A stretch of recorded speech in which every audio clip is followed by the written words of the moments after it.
This video is brought to you by AKS IAS. So, good afternoon. Good afternoon. Jaswanth Chandra. Yes, sir. What exactly Jeenu Jeenu is my surname, sir. meaning? I'm not aware. I'm actually trying. I'll try to find out. Sir. Okay, my question. Any guesses or anything which you have got till now? Like, No, sir. Father's surname actually I didn't find anything. Mother's surname I know, but father's surname. what is your mother's surname? It's Golapalli, sir. This Jeenu is very interesting. Jeenu, Sri Jaswanth Chandra. So basically, Telugus or any other? Telugu, sir.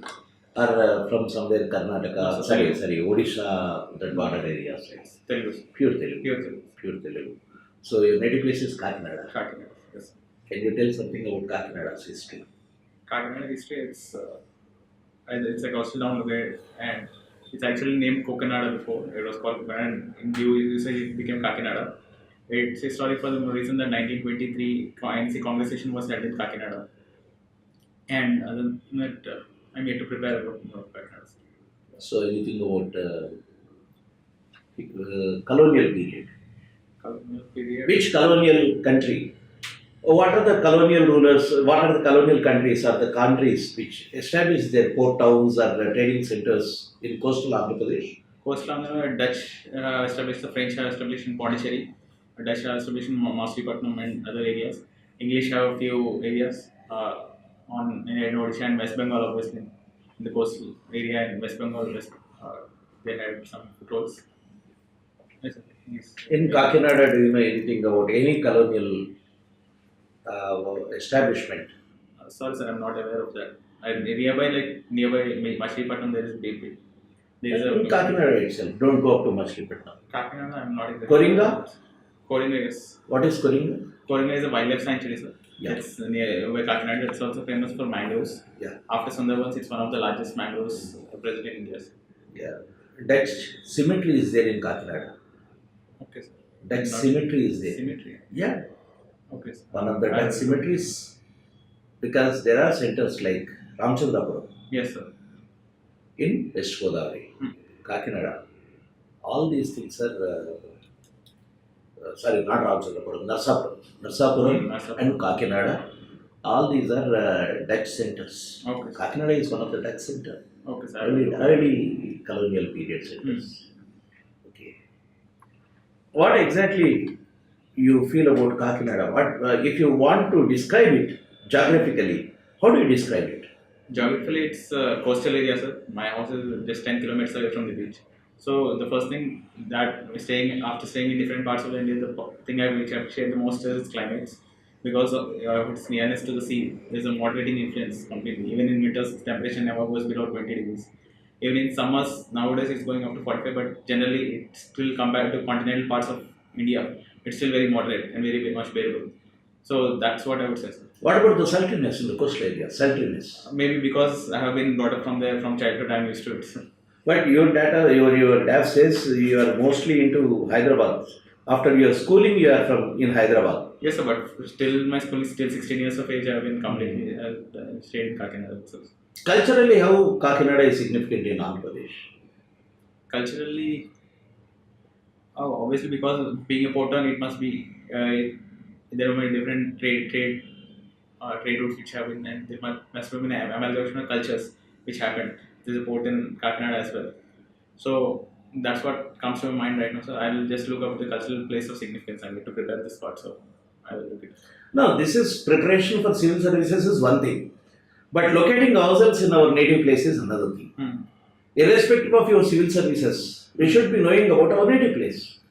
Okay, I mean cultural significance in the sense there are some temples definitely which are notable temples, such temple, and nearby, actually not exactly in Kakinada, but nearby place there's Anavaram Sachinanand Swami temple, which is very famous. Far away?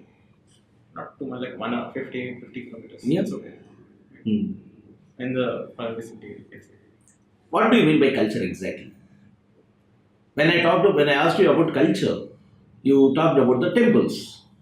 Yes, culture has different facets. It can be either literature or just the way of living of people, or daily language. It has many facets. I just talked about one facet. For example, temples. One more thing that comes to my mind is someone will put this Pancharam. which are 5 big temples of famous temples of Lord Shiva. One of them is located in Soundwood, it's just adjacent to Kakinada. So that's one thing. Another thing, the literature, I'm not sure of the name, but there are a few points from Kakinada, I'm unable to recall the names. And historically, as I said, the 9th Congress session has happened in 1923 in that area.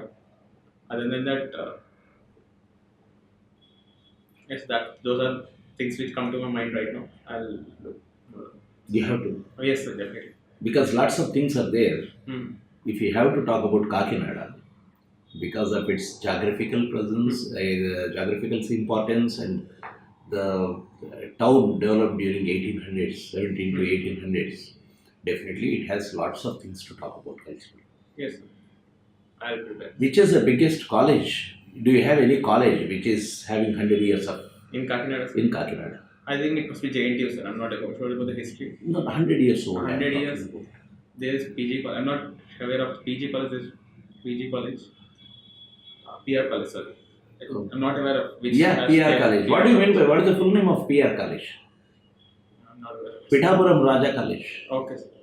I'm not aware. Generally we call PR college. Yeah, Pithapuram Raja College. Okay, sir. Have you heard about Raghupati Venkatratnam Naidu?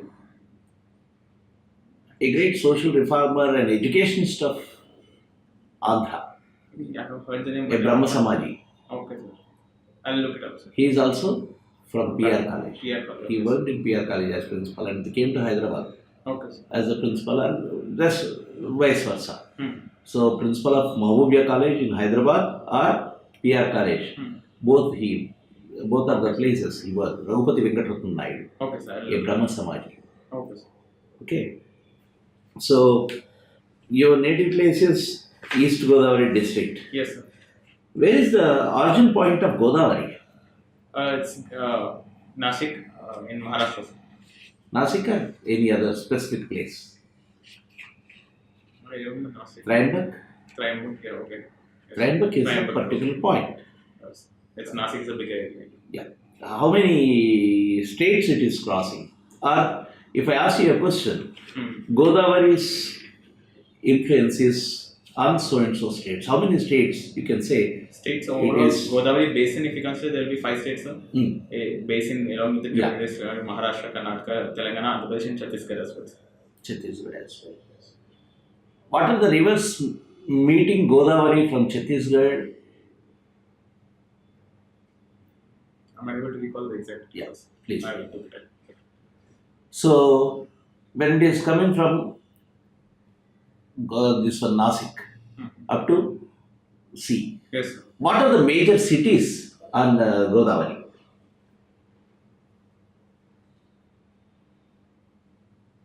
Towns, you can say, if you are not able to collect big cities, because there are few big cities in that sense. Yes, sir. Nearby Kakinada, there is Rajahmundry, which is famous for Pushkara as well. And about that, cities on Godavari. Towns, you can say, important or famous towns also.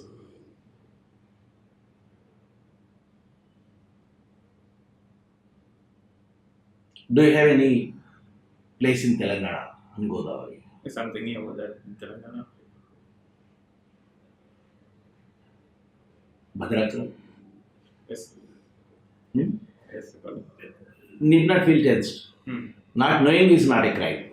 Okay, sir. At the same time, my questions are based on how far you are located into the real geography and these things. That is why I am asking such questions. Yes.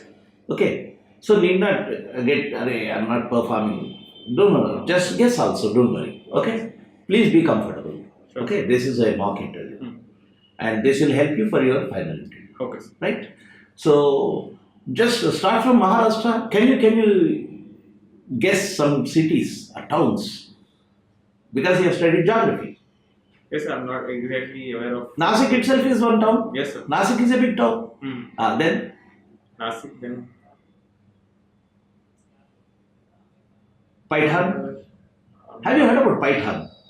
Yes, near Aurangabad, if I'm not. What is this Paithan? Is it having? Does it have any ancient history associated with Paithan? Shatavahana, one of the important towns of Shatavahana. Some people call it as capital also. Okay, sir. But still, it is a debatable point. Okay. Okay, Paithal. Come to Telangana, bigger towns like religious place itself is there, Bhadrachalam. Bhadrachalam. Then Andhra. So these are the things. Okay. When we are talking about the basin, just we should have the word you have used is perfect, Godavari basin. When you have used, you should have all the streams, rivulets, or at least Yes. the tributaries entering into the state through different regions. Yes. You stayed in Kanpur. Yes, sir. What is the river? Ganga, sir. Ganga. Can you briefly tell about Kanpur's history? Kanpur's history. In Indian history, is there any important role for Kanpur? Pre-independence history. Pre-independence. Can I take a moment? Yeah, please. Be comfortable.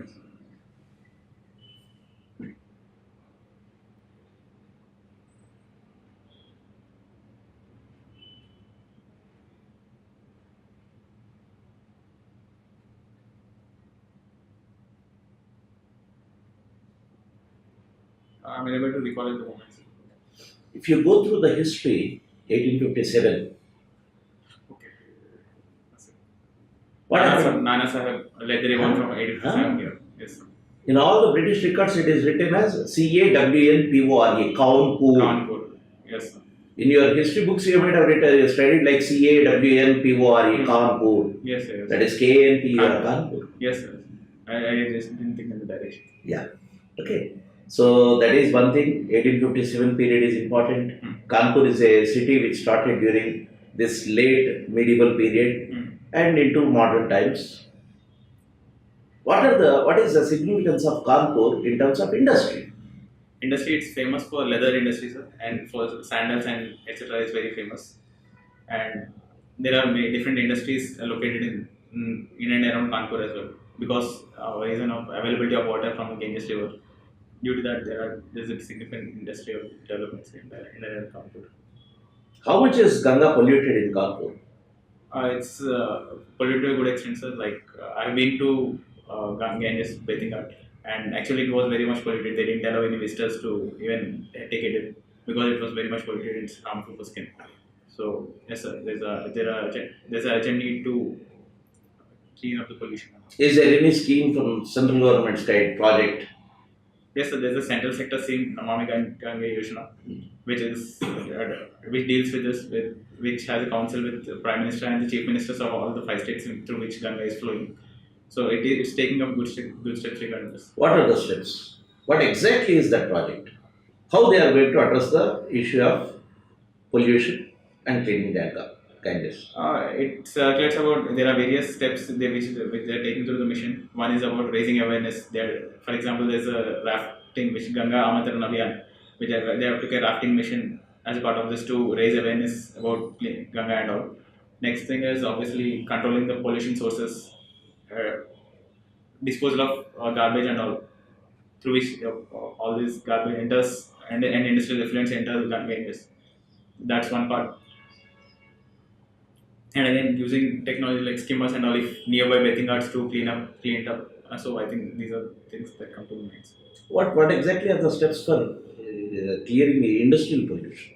Taking up what exactly in any river, if there is pollution, industrial pollution, as you are from, of course, you are from this computers background, but still, as a technocrat, what exactly is what you call clearing the pollution from the river? What do they do? First of all, we need to prevent industrial effluents from entering the river. So for that, we need to there's a system of treating the industrial effluents before, so that they become from harmless, reacting them with substances, so that they can be converted into harmless substances, and then they are released. That's one thing. And one more thing is converting them into either solid, so that alternative modes of disposal can be used up, like e-waste, waste to energy plants, or else. And a rigorous EIA, environmental impact assessment, to be carried out for various industries to check the pollution which happens. And once it enters the river, then to clean that pollution, there are again different steps. One is skimming near the bathing ghats. Another is bioremediation, in which they use microorganisms to clear it. What is the biggest polluting microorganism? in river waters or any polluting river water bodies? There are some algae actually which actually whenever there is an industrial effluent, there's a heavy growth of algae Yeah. and fungi due to which the biological oxygen demand of the water increases, and actually they consume more oxygen due to which there is asphyxiation of fishes and all. So that's Apart from in river waters, you have one microorganism which causes dysentery. yes sir. What is it? Amoeba. I mean, the amoebic dysentery is called amoeba. Yeah. What exactly is it? Entamoeba coli. Okay. Sir. Coliform bacteria is the famous word. Whenever you are talking about the pollution of a river, coliform bacteria is one of the important threats in rivers for hygiene. When you measure the pollution levels, this is one of the indicators. Okay. How much is the coliform bacteria? What is the level of this pollution? So, you were talking about rafting. Yes. What exactly is rafting and how it is going to contribute to Namami Gange project? It's about raising awareness. It's just nothing to do with cleaning of pollution.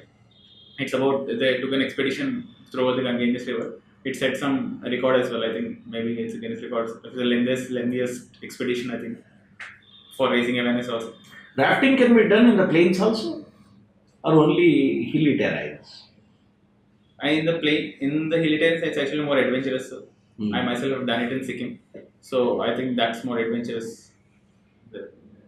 In plains, it's more or less like it doesn't have the same adventurous feel. It's more. It's just going in a raft than the yes, boat. That's it. yes. Sir.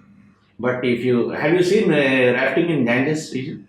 Which area is adventurous rafting area? It must be in Uttarakhand where it originates actually as a tiny stream. Yeah. That's where it must be. Upstream. Upstream. Up to Rishikesh, you have the best place for rafting. Yes, sir, that's where it enters the plains near Haridwar and Just also. before Haridwar, even when you come to Haridwar, it's complete plains.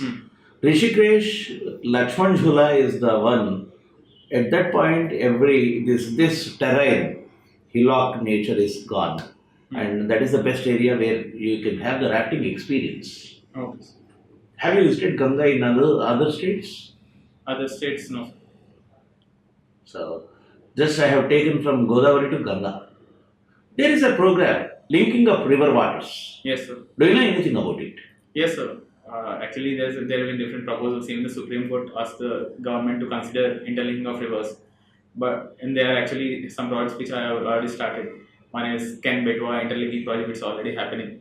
And another is linking of Mahadaya and Mahananda and Mahanadi. not Mahanadi, I think Mahananda and there's one more river. Which area? Which state? Near Bihar, near West Bengal, Odisha. There's Mahananda and that's going to be second. I am not aware of the second river. That's the river which interlink is taking place. But there are actually various concerns. So due to which What are the concerns? For example, if you consider the Ken Betwa interlinking project, so it's passing through the Panna Tiger Reserve. So there is a heavy loss of biodiversity. And once the interlinking takes place, so we need to be careful of the invasive species which are in one river, which may become invasive in other rivers. And there's issue of geographical. For example, if you want to link interbasin linking of rivers, so there's a heavy geographical constraints. India has hills, plateaus, everything in between. So what are the heavy logistical challenges, and there is huge funding issue as well to create this. I think this. So in south, what are the rivers to be linked? There's one river project being designed, so it's Kaveri, Vellore, Vaigai. All those rivers are being planned to carry out interlinking. There's a talk about linking Godavari to Kaveri. Yes, sir. That. Can you tell something about that? And at what stage these are a proposal stage or discussion stage or implementation stage? What is the exact stage of these projects? I'm not exactly aware, sir, but I think it's in the discussion stage as far as I'm aware. Let's have something about your hobbies. Yes.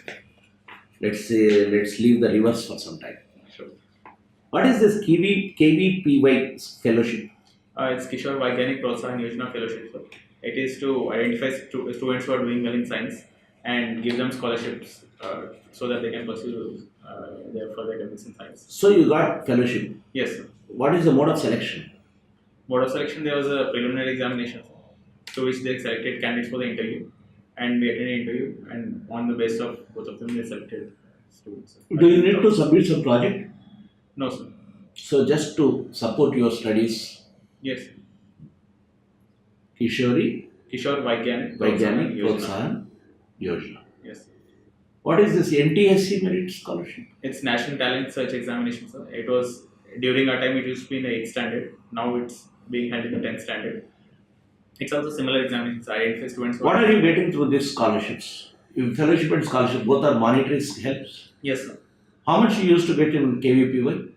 KVU, I didn't actually get any scholarship, sir. It's actually 60,000 per annum. But actually, I didn't end up getting because I joined in computer science in my graduation, because I secured it during my 12th, and immediately after I joined in computer science engineering. It's not a particular science stream. If I had continued in the science stream, I would have gotten the scholarship, sir. Computers is not a science stream. No, sir. They actually consider BSc chemistry, BS physics. So in which there is science degree and not BTech degrees. Okay. This NTSC scholarship you used to get. Yes, I used to get. How much? It was 6,000 rupees per annum, sir. Per annum. For how many years you have got? I got it till my graduation, sir. But then it stopped because I was receiving another scholarship in the college. What is the other scholarship? It's MCM, so Merit Company Scholarship. So In I can only receive Kanpur. yes, I can only receive one scholarship at a time. So NTSC it stops. So you love playing and watching cricket. Yes. Have you watched any match in Kanpur? In Kanpur, no, sir. I watched the match in Bangalore. Sir. In Kanpur, I was unable to because matches happen very rarely in Kanpur. And when actually a match happened in US New Zealand, when we went the ticket, there was huge rush. But What is the name of the stadium in Kanpur? Green Parks. Green Park. Why it is Green Park? I'm not. It must be because of the Green. I'm not. The Green Park Stadium. Green Park Stadium. And there's a cricket club attached. What are the best? What are the popular places in UP? In UP, there's Varanasi. Sir. No. My question is not yet complete. Or So UP, where cricket stadiums are bigger cricket stadiums. bigger cricket stadiums. So there is Kanpur Green Park Stadium is one of the biggest, and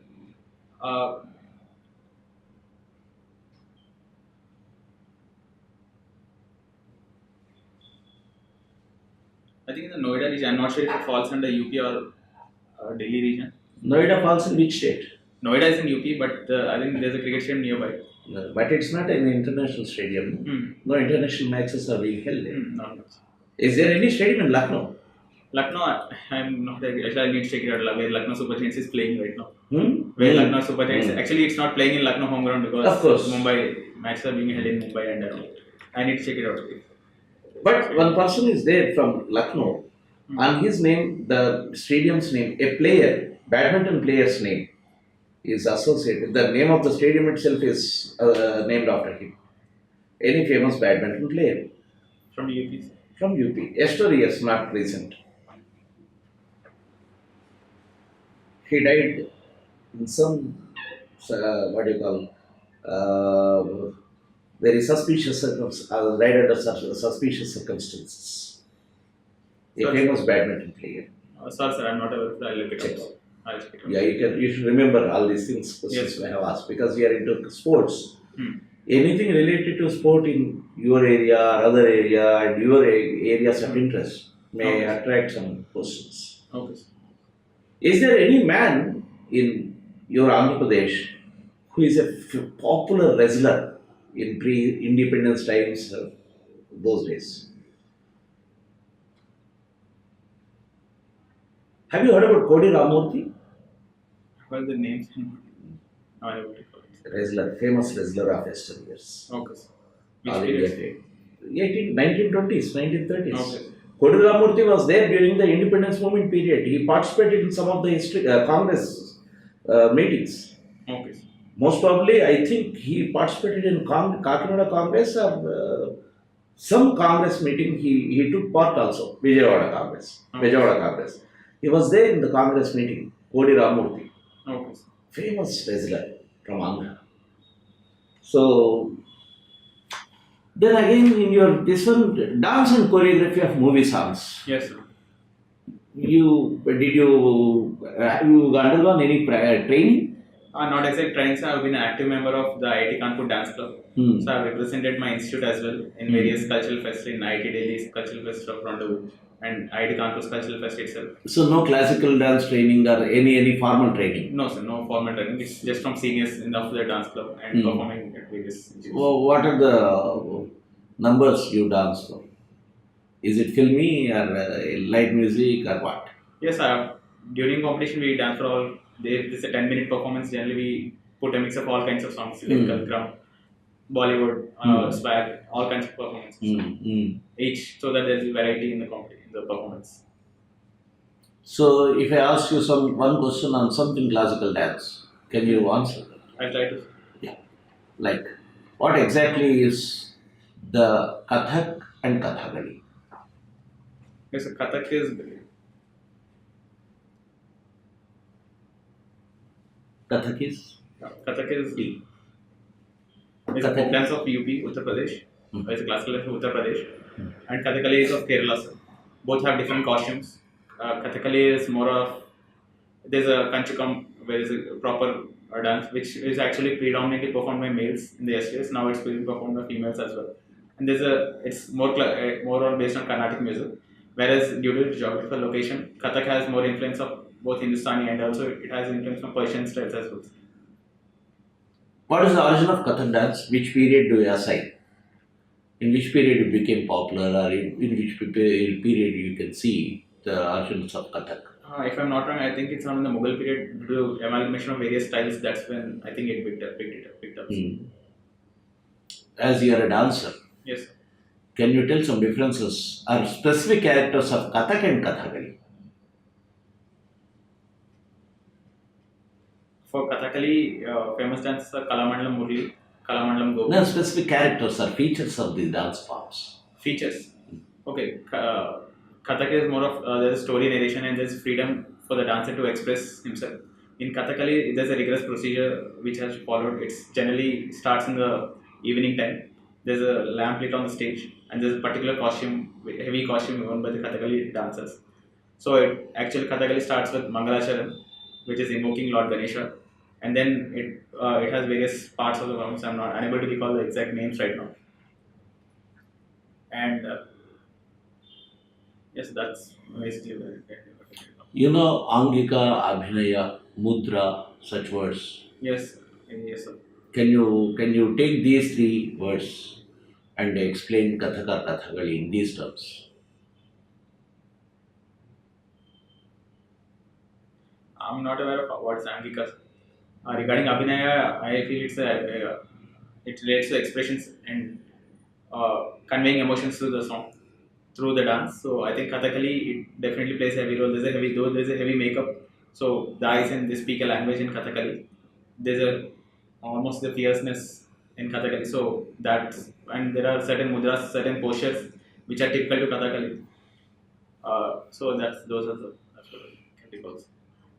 If I am right, Kathak hand gestures and steps are very, very important. Okay.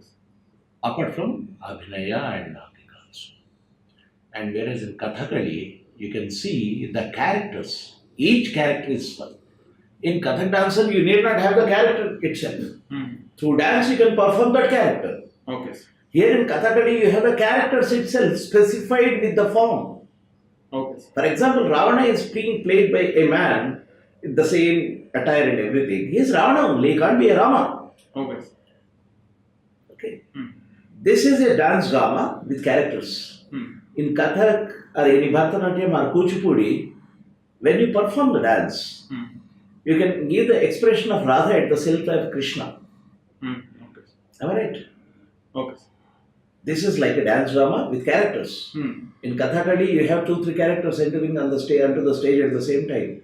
In Kathak, you have the dancer. It can be a solo or a group. Okay. Why I am asking you such questions is, when you are into dance, some nitty-gritty of these things, nuances, simple nuances should be understood. Okay. Otherwise, of course, you perform for your joy, but since it's your again harm, Yes, sir, got it. it is in depth. You may get such questions. Tribhanga. It's a part of Odissi dance. It's typical to Odissi dance. Which one? Tribhanga. So it bending the body in 3 different positions, and that's what is What Tribhanga. about Tribhanga in Indus Valley? Tribhanga and Indus Valley. I'm not aware of Indus Valley. In ancient history, I can recall some architectures which have Tribhanga. Especially Amravati School of Architecture has some. I think in Nagaland they have some sculptures in which the Tribhanga posture is. What do you mean by Tribhanga exactly? Where the body is bent in 3 parts. I asked you Indus Valley Tribhanga. Indus Valley, I'm not able to recall any specific. Have you seen the dancing girl bronze statue? Yes, it's found in Mohenjo-daro. That is what is it not Tribhanga? I haven't seen that description of that statue anyway. See, this is bent. This is bent. That is Tribhanga. Okay. Dancing girl statue of Indus Valley is also a pose. Okay. That sculpture itself is a dancing girl we talk Yes, about. that's the dancing girl. I'm unaware if that's Tribhanga posture. That is where you have to link things. Okay. Sometimes what will happen, we learn about something, their specificities. But it has to be understood in the context of another contemporary or old one also. Okay. When I said Tribhanga, you talk that it is Odissi. Tribhanga is a posture. It can be in anything. Is it clear? Yes. So, who is the deity associated with dance? So, Who is the god associated with dance? Nataraj. Nataraja. Yes. Nataraja is a form of, Lord Shiva. he is directly a form of Shiva. He is Shiva or any demigod. I think it symbolifies various aspects of Lord Shiva. Nataraja's branches are very, very popular from which part of the country? And who commissioned Nataraja branches? Which dynasty is popular for Nataraja branches? Yes, Chola dynasty is popular for Nataraj statues. So they're doing lost wax technique and other techniques. Actually, there are many of the temples or Chola temples also feature Nataraja sculptures. Many of the Chola temples. Sure, many of the Chola temples At are least some Chola temples. Nataraja. One international institution is there where India's representation is done through Nataraja statue. One international scientific organization. Recently, there is a lot of propaganda in WhatsApp about that statue, saying that you see that institution has taken our statue as the symbol. I'm not aware of it. Have you heard about CERN? CERN. Yes, sir. What is it? It's a research institute concerning atomic research. Yeah. Yes. There is a Nataraja statue installed in one of the lobbies of that institute. Okay. And WhatsApp groups or WhatsApp University says that they have symbolized the energy of Nataraja into atomic energy and cosmic dance and everything. That is why they have installed it. Okay. Do you agree to that? No, sir. Without any scientific backing. Actually, this is one of the statues. In CERN, what happened? All the participating countries or the partner countries sent one of their cultural symbols. When they have sent the cultural symbols, when India is supposed to send one of its symbol, they have sent it. Now what happens? We don't talk about the other symbols, other country symbols. We say that they have asked us to send cosmic dance and symbol, that's why. Because dance, CERN is an institute. Of course, what question you get, I don't know. It's all it's a matter of chance. Yes. But still, when you talk about Nataraja, one of the international institutions, you have this. So, what exactly is the first depiction of dance in history?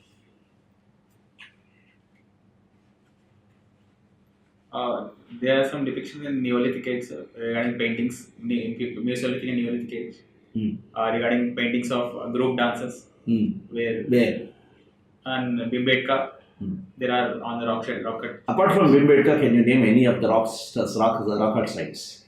Yes, so Bhimbetka, Mahadaha, yes. Belan Valley has. Valley is big one. Okay.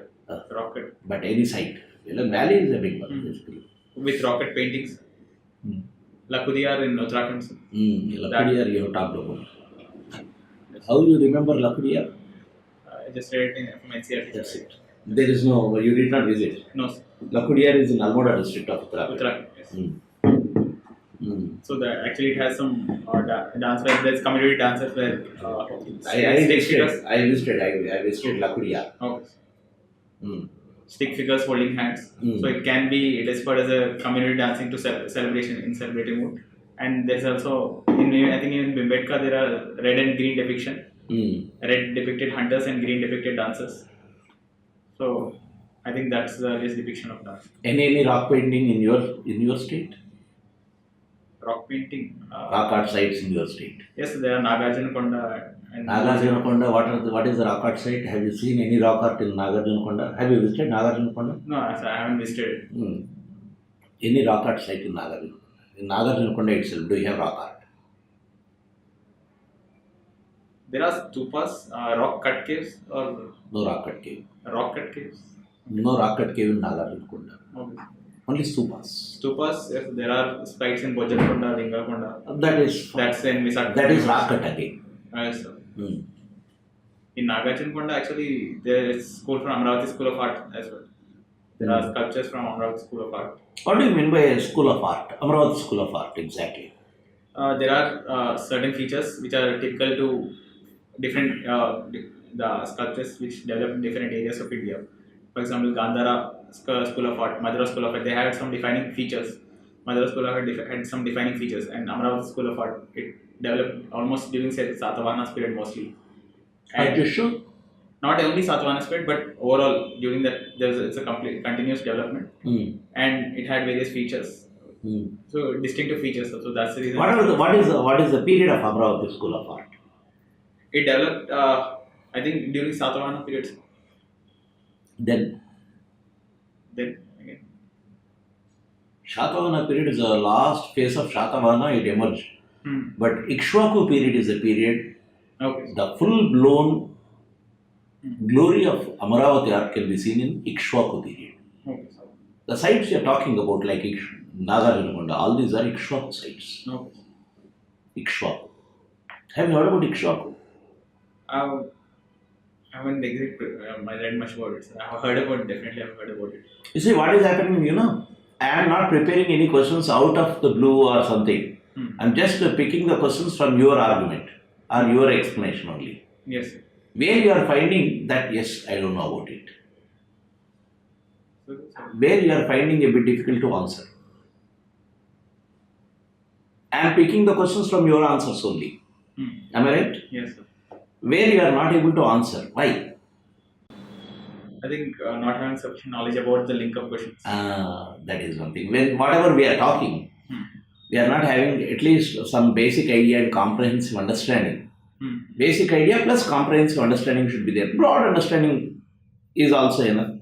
And once you have this broad understanding, you can easily answer. When you talk about Amaravati art, it's Ikshwaku basically, who are the main patterns. Last phase of Shatavahana and then Ikshwaku. Nagarjunakonda is an Ikshwaku site basically, not Shatavahana. Shatavahana was there, but perfect, all the structures which we see at Nagarjunakonda are of Ikshwaku period. Okay. So, coming back to this computing or computers. Yes. If I say computers is a boon and at the same time bane. Yes. Because human resources will be limited, used in a very, very limited way. You do not need as many people as you had in the previous years. Once the computers have come. Yes. So how do you see these computers, as a boon or a bane? I think it's a boon because there have been many disruptive technologies throughout the history. Whenever there has been any disruptive technology, it's actually replaced many people. When steam engines came around and railways started, it replaced a lot of horse cars and all in the machines. And when during the industrial revolution, obviously many people got displaced. But I think it will be replaced by a newer set of skills. And computers obviously will replace the monotonous jobs which require data filling, data entry operations and all. But there will be a new set of monitoring which require higher level of thinking. And for example, there are many emerging fields with artificial intelligence, machine learning and all. So there will be new emerging fields. But do you think the whole populace of this world will depend on technology-driven industry or work or manual work? In future also, you see, once mechanization is there, Yes. for example, in infrastructure sector, those who 100 people used to perform and now it is only 10 people are doing. The out of those 90 people are out of this sector itself completely. Yes, sir. Do you agree to this? Yes, obviously there are people being replaced due to increasing mechanization and the advent of technologies. So these many people are displaced from that sector and they have to search for a new sector. When you talk about the intellectual people or people who are completely dependent on intellect and such orientations, it's different. But where the majority of the people, majority of the population are basing on they survive basing on their physical works. Yes. Then in this scenario, do you think are we going to face any challenge? Yes, definitely there will be a challenge if there isn't adequate upskilling. That's the reason there's a need for skill development programs to be conducted on a massive scale so that the displaced labor can be adequately skilled and can be put into alternate source of employment. Even you have limited skill is even in the skill sector. If you develop skills also, still that will not match to the previous or the old mode of production. Yes. Which is having labor intensive, not capital intensive or machine intensive. So is it not going to cause a great divide in the population of this world in future? Yes, but I feel it doesn't happen at a time. So there will be step-by-step displacement of the population from the workforce.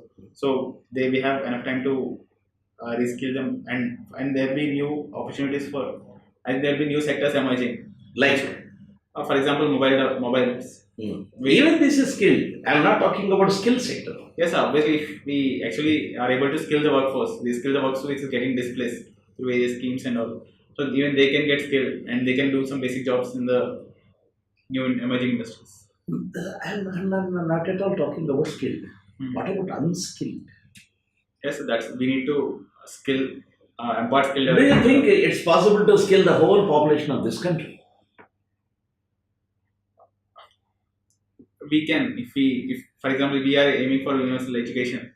So if and according to new education policy, there's vocational education is also being integrated with that. So if there is adequate scope for that. In our education system, class 9th student is not able to read class 5's syllabus. Yes.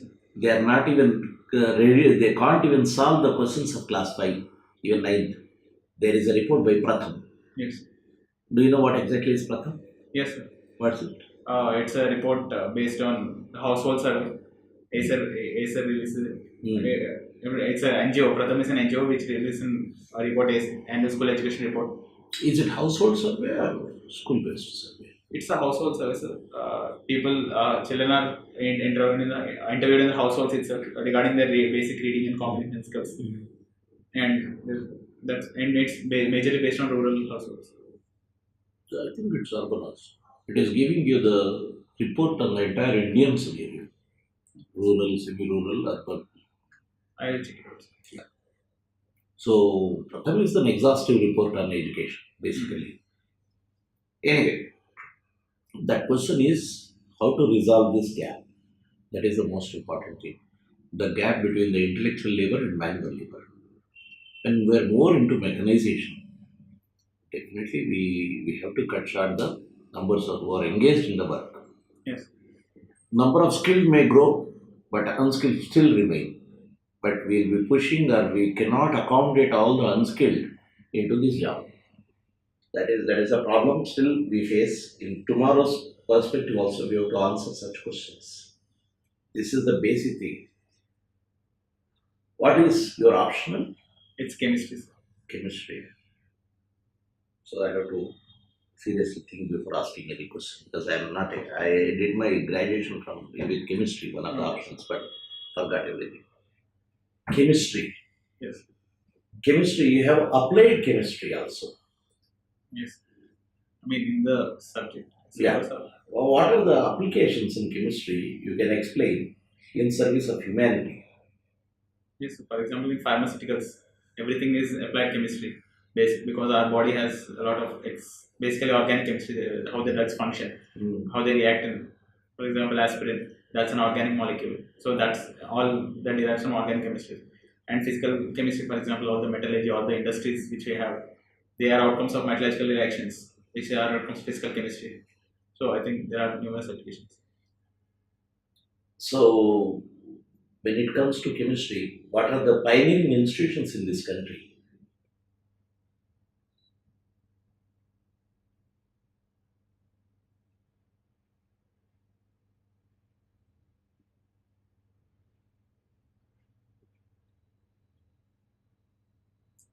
Not aware of specific chemistry institution, but there are institutes which carry out research on chemistry, such as IAS, Indian Institute of Sciences, and all the IITs do have chemistry departments, like IIT Kanpur. That is a traditional mode.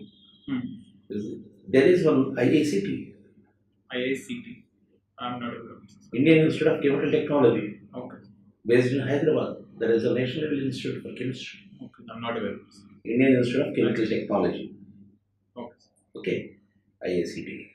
So, do you know what is alchemy? Alchemy. Yes. What is it?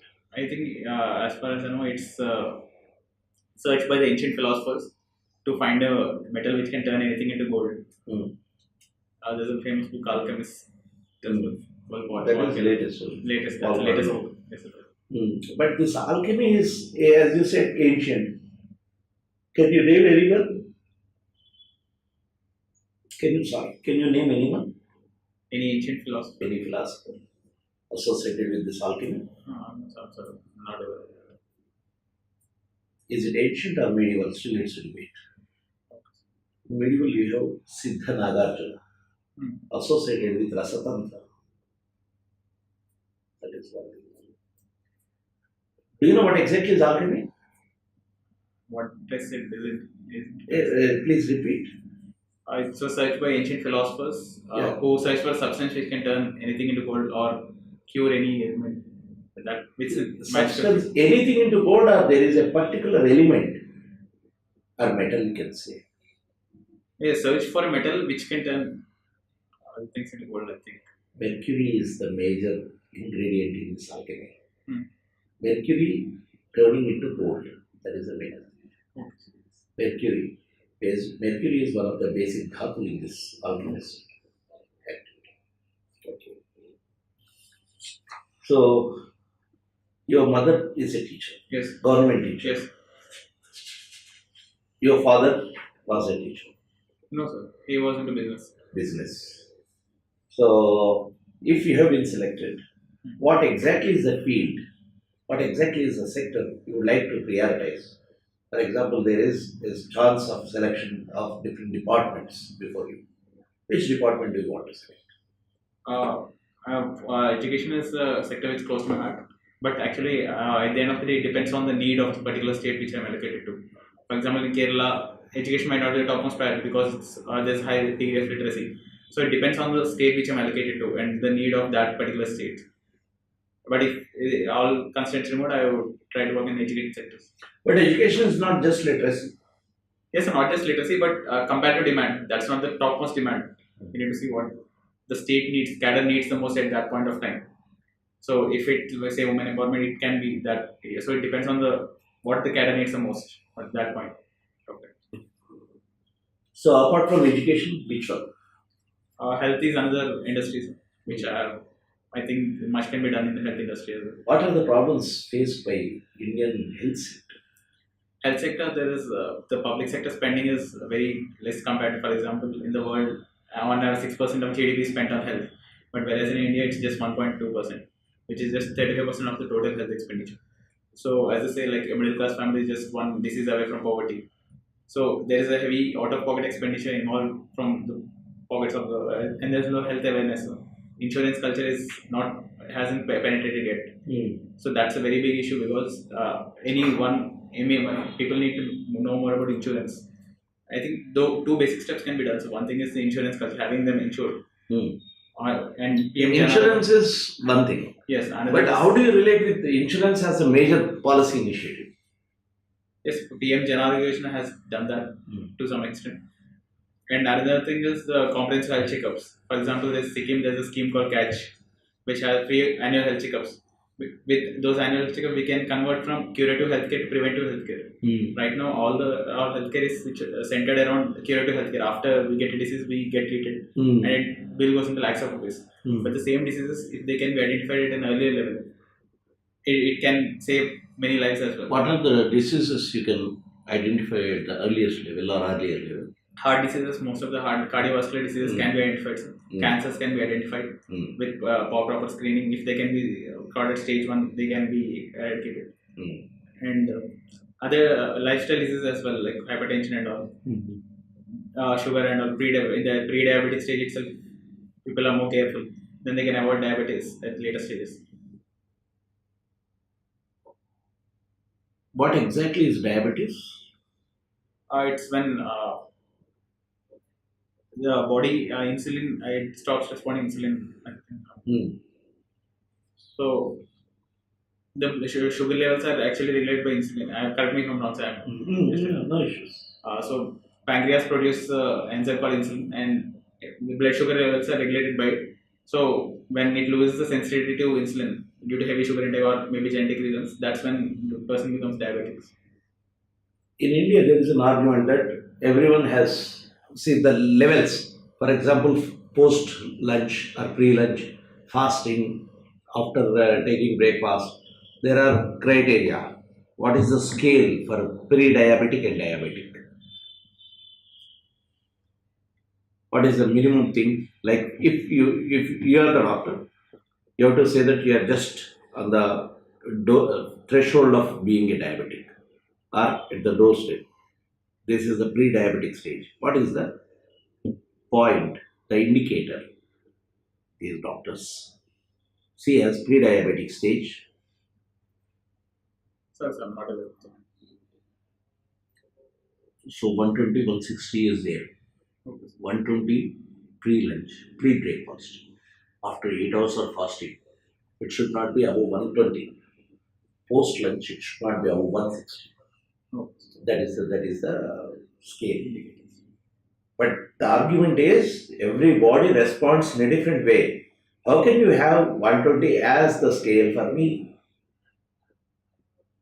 So this debate is, you can't just say that this is pre-diabetic and that is post-diabetic.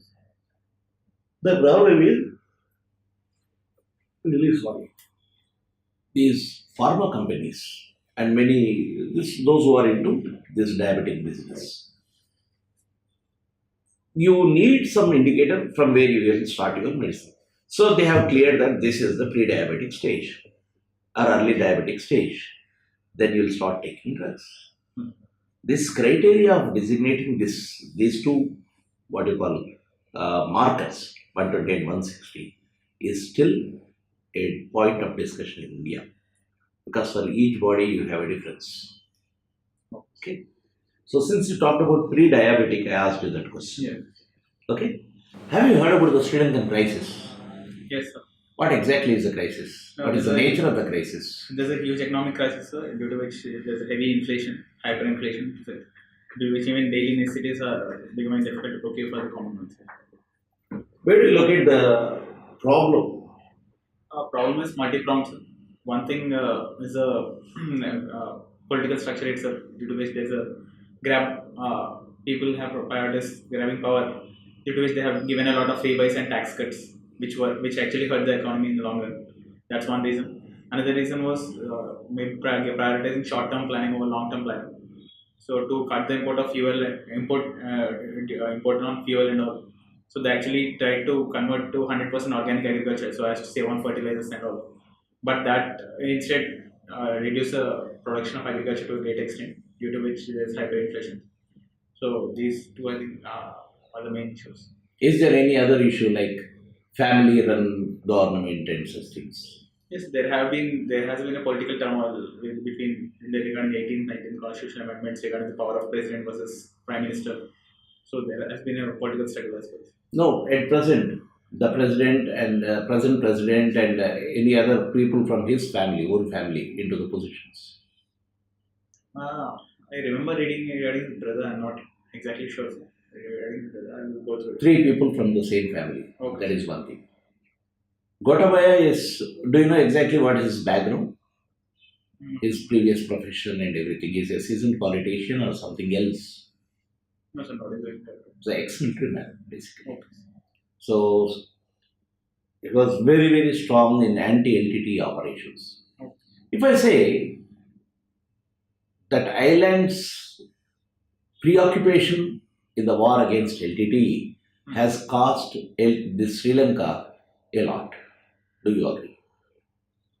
Is there any impact of this LTT, war on LTT for so many decades?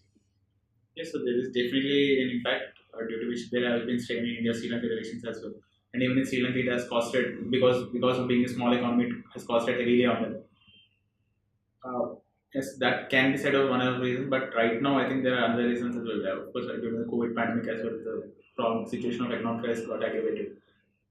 Recently, India was having some complaints. Complaints means India is not so comfortable in the diplomatic relations with Sri Lanka Yes. because it was China was having lots of stakes in Sri Lanka. Yes. Can you explain something about it? Yes, China is following a string of pearls policy to contain India by acquiring bases in the Indian Ocean. Can you repeat the sentence? China is following a string of pearl strategy by acquiring to counter India, basically to circle India by acquiring various strategic positions in the Indian Ocean with various bases and all. So Sri Lanka, actually India along with Japan was developing an eastern container terminal in Sri Lanka. But later, due to issues, Sri Lanka actually dropped India from the development of Eastern Container Terminal and our Western Container Terminal instead. And even China actually leased Hambantota port from Sri Lanka for 99 years. So increasing Chinese presence is a concern for India. It's so because Sri Lanka is very strategic position, it is very close to the Indian subcontinent. That is from Indian point of view. Then what about the point of view from Sri Lanka? Point of Sri Lanka as regarding China? They are actually getting some cash push because they are in need of some urgent money. So they are actually, I think, they are prioritizing short-term gains over long-term gains, compromising on strategic autonomy by giving into China's debt policies. Let's talk about other neighbor, Pakistan. Yes. What is the crisis in Pakistan? Recently, Prime Minister of Pakistan, Imran Khan, has placed no confidence motion. So, the government he was leading was a coalition government, and recently one of the major partners of coalition government actually dropped out. So he doesn't have the numbers to command a majority. So they raised a no confidence motion against Mr. Imran Khan. And before the motion was about to take place, that motion was dismissed by the speaker on grounds of foreign interference. So as of now, and the assembly was dissolved. Now they have to go to general election. That's one option. Other option is maybe they are approaching the Supreme Court, which can overturn these on due to malafide intentions. So that's political turmoil. So this crisis is it a political crisis or is there any economic crisis in Pakistan? Yeah, there is definitely economic crisis brewing as well due to lack of proper planning, and interference from various actors. So what are the economic crisis aspects basically? Can you elaborate on that basically? Why Pakistan's condition is so precarious? Going on general, it might be due to COVID pandemic might have aggravated the situation due to disruption supply chains and all. Other than that, there's a huge population burden as well. It has one of the highest population densities as well. Supporting a huge population based on this, that might be an issue. And foreign aid has significant decrease, which was actually from US and all, has significant decrease in the recent years. And is there an effect of US pullout from Afghanistan or Pakistan? I'm not sure about the economic angle impact, sir, but definitely from instability angle, there's definitely an issue. Because having huge instability Afghanistan and Taliban rule just beside Pakistan, that might be an issue. And US no longer, because when US was an active participant in Afghanistan, it needed support of Pakistan to control it or to gather support. But now, since US has, after US withdrawal, there's no need for US to actually be an active participant in Pakistan. So you mean to say Pakistan is being dumped by US? Maybe not. It might not receive the same foreign aid it received in the previous years. So can I use the word dump? Yeah, it's a bit extreme word, but it will be based on. Recently, Pakistan's chief, that is Imran Khan, visited Moscow. Yes, sir. Supported Russia's Ukrainian invasion. Yes. How do you read these things? Actually, when there's a divergence of views, even that Russia supporting of Russian is of course Mr. Imran has supported Russian invasion, but the army chiefs and most of the political leaders are in the opposite direction. So we need to see which government forms that will define the stand of Pakistan in the coming years. What is the position of India in Ukrainian war? India has prioritized its own national interest. It has called for a ceasefire, definitely in humanitarian access and humanitarian corridors for all. But overall, India has maintained a neutral position with respect to Russia-Ukraine by abstaining from voting on the UN resolution. Abstaining, is it a neutral position or helping Russia? It might be considered. Okay. Yeah, I got is it clear? My question is, abstention, will it amount to support or being neutral? It can be, the West is portraying it as a support to Russia, sir, but India did not explicitly support Russia, so it can be seen as a neutral position. Because at the same time, it has called for a ceasefire, it has called for humanitarian access corridors, it has stressed on the territorial integrity, respect for territorial integrity and sovereignty, it has stressed on world's rules-based order in the world. So overall, India has based a neutral position, sir. There was a serious crisis in what you call airlifting the students from Ukraine. Yes, sir. Were we effective in doing that? Yes, I do believe Indian government has been really effective in airlifting students from Ukraine, because in face of such a massive crisis, actually most of the people didn't really imagine that it would escalate so quickly. So that's the reason escalation wasn't possible before. But once it escalated, escalation was there for past 2 months.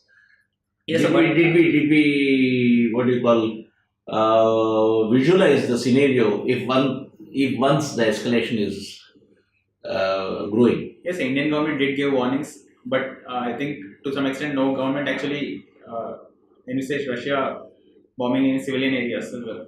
For example, and Indian government has actually done a better job. For example, US government has given official communication that they won't be evacuating citizens from Ukraine, their citizens. So from that point of view, Indian government has really done a good job. Even India also did not evacuate from Ukraine. All these people crossed to the borders and from other countries they have lifted. That is done by China and many other countries too. Yes, sir, but given the strength of Indian population in Ukraine, I think Indian government did a good job. No. My question is, we did not evacuate from the Ukrainian land. Yes, that is a crisis. That is a criticism. Yes, sir. Am I right? If you are coming to some other country, cross the border and come to Poland or some other country where there is no war, lifting is not a big issue. Yes, sir, but it has its own implications, like airlifting from Russia, it might, or some Ukraine itself. Did we have any example of airlifting from any war-torn country? Yes, sir. From Kuwait, we did a massive evacuation, which was, I think, one of the largest in the world. Why we couldn't do that this time? There has been heavy civilian bombing as well already in the zone of war. Same thing it was happening in Kuwait also. Kuwait is a small state. Okay. Have you watched the airlift film? I heard of it, I didn't watch it. It's based on the Kuwait airlift. Yeah. I haven't watched it. One single person who's completely his initiative, with his initiative, all the people could be airlifted. Do you watch movies? Yes, I do watch. But I'm not sports. What is the genre you love to watch more? I generally watch whatever new Tollywood movies they do. New Tollywood movies. Yes. Not Bollywood. Some Bollywood movies are famous. Do you understand Hindi? Yes, I'm fluent in. Fluent in Hindi because you stayed in Kanpur. Yes. So, what's your take on Pushpa? Why Pushpa is so successful? The countrywide. Yes, sir. To some extent, even the filmmakers didn't anticipate the huge success of Pushpa. Without any promotions, it became a huge success. I think one of the reasons was Allu Arjun gaining a huge popularity in the north. Because when I stayed in north, most of my friends knew Allu Arjun, though they didn't know other Tollywood heroes. Yeah. They almost every one of them Right. knew Allu Arjun. How? One of the reasons was production of YouTube channels. In YouTube, most of the Telugu movies are being Double movies. dub movies, and Allu Arjun has a massive following in that. Mm. And of course, of his dance as well, top list for the song, and those songs, some of songs were very popular. Even we performed in Kanpur as well for the same song. So Allu Arjun, most Which of them song? are top list for the and cinema which are proper. They actually become fans of Allu Arjun as well. And again, Setmax has dubbing movies, dub Telugu movies, especially of Allu Arjun, which became popular in North. So he's a known household name. And when the movie came at the right time, when there's no heavy competition from other movies, I think it just blew up. We have a word pan-Indian Yes, in film industry now. yes. How do you define this pan-Indian concept? If this is pan-Indian, was not Hindi films a pan-Indian now? Some of the Hindi films of pan-Indians are definitely like Three Idiots, which were able to cut across borders. But most of the films weren't able to cut across borders. Like, The other Hindi movies, because no, how do you say that they haven't cut across the borders? Like anything, DDLJ or anything, they ran in South Indian states also. ran is something, but not much. And one more thing regarding the dubbing as well. For Ah. example, RRR is being released as Hindi movie in. That is where the difference is. Yes, they haven't been released. When we are talking about pan-Indian, the difference between the old custom or old filmmaking method and now is they are keeping the markets, pan-Indian markets in mind, and their multi-version is being shot at the same time. That is the nature of pan-Indian films today. Three Idiots, though it has become so popular, or Lage Raho Munnabai or Munnabai MBBS, they were not shot for the other audience. That is for Hindi only. But now, whether it is Bahubali or these things, they are shooting for the pan-Indian audience. At the time of making itself, they have the audience of the other areas also in mind. That is the basic difference with pan-Indian concept. But they are being shot in single language. But at the same time, there is no problem with the dubbing. All the dubbed films, if you see, you will not see the cultural Yes. differences. In pan-Indian movies, you can't see the difference. If any Telugu movie dubbed into Hindi, you can easily notice that this is a dubbed movie. But these pan-Indian movies can't be. You take Radhesha. Yes. Can you say this is made for this language people? No. That is the difference between pan-Indian and old concept. Yes. And when we look at this pan-Indian success or pan-Indian market, how can say this pan-Indian concept is thriving now? Obviously, more and more movies are being released all over India in different languages, and they're huge openings as well. Since Bahubali and now RRR. Now KGF is expected to open large, KGF 2 is expected to open large, and even Robo 2 has had significant collections from all over India. So that's when actors are becoming more and more actors, there's more amalgamation of actors. For example, RRR saw. Did we learn this pan-Indian concept from our own capital or anything like Hollywood? Did we learn this pan-Indian way of filmmaking through our own wisdom, or this is the what you call product, or you can say this is because of Hollywood impact on India? I think in my opinion, I feel we have learned it on our own, because Hollywood hasn't been able to successfully capture the Indian market at large. Yes, in urban cities it did, but at large, the common Indian market wasn't able to. So I think due to that, maybe Bahubali showed the way once, and then because here in pan-Indian you have the Indianness. Yes. But whereas it's Hollywood, you cannot locate for that is the what is that Pi? Life of Pi. Or some other film, some animation, some film, Avatar. All these things are universal basically. Yes. But it has a cultural context in a different way. Yes. Whereas Bahubali or Pushpa, everything we can relate anywhere in this country. Yes. That is where you have the nativeness in this. But still what I feel is this concept of pan-Indian or capturing markets, more bigger markets, came into Indian film industry because of the many Hollywood production houses setting up their shops in India are having joint ventures, like 20th Century Fox, is making movies with local partner. Okay. Is it not? Then what happens? Interaction between two different capitals. One is local, one is global. Okay. So you learn something from them. That is why we have this pan-Indian impact. This is what I understand with this pan-Indianness. Okay. See, as we are watching Bahubali, pan-Indian done, but what exactly is the economics of pan-Indianness of a film industry, This is it. Since 1990s, gradual development, and after 2000, you can see many of the Hollywood houses having joint productions with Indian houses, Indian production houses. Okay. That is where we learned these things to move to the upper markets. Okay. Okay. Do you think it's logical? Yes, sir, definitely. So, coming back to this international relations, Yes. how strong is India's position in South Asia today? It is pretty strong, sir. Yeah, of course, there's a constant confrontation with China, and there are some issues with other neighbors. But overall, India's finally standing up to China. Like even the recent Chinese foreign minister's visit to India, India was pretty strong in its position of not proceeding on other issues without border issue being resolved first. And also, India has strategic importance for other countries as well, like US as well. For example, in the Russia-Ukraine crisis, though we didn't adopt the US stand, US actually gave a statement that they understood India's concern, India's position, and India considered India a special ally. So that itself shows that India has a significant, strong position in South Asia. Why India did not take any strong position against Russia? India, because India always prioritizes its national interests. Why it's prudent to prioritize India's own national interests first? And to be pragmatic, India has a significant defense dependency on Russia as well. The first part of your statement, India always prioritizes their nation's interests. That is a statement for any state, any country. Yes. It's not the special character of India itself, I believe. But to withstand the pressure and still pursue the national interests, that requires a significant strong. What made India to have this capacity to withstand the pressures? I think India understood it pretty well, that its need for strategic importance, its strategic importance for other countries as well.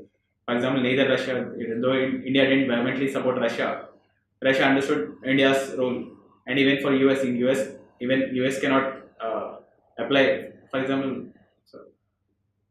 for US, India has a significant means to counter China in the Indo-Pacific region.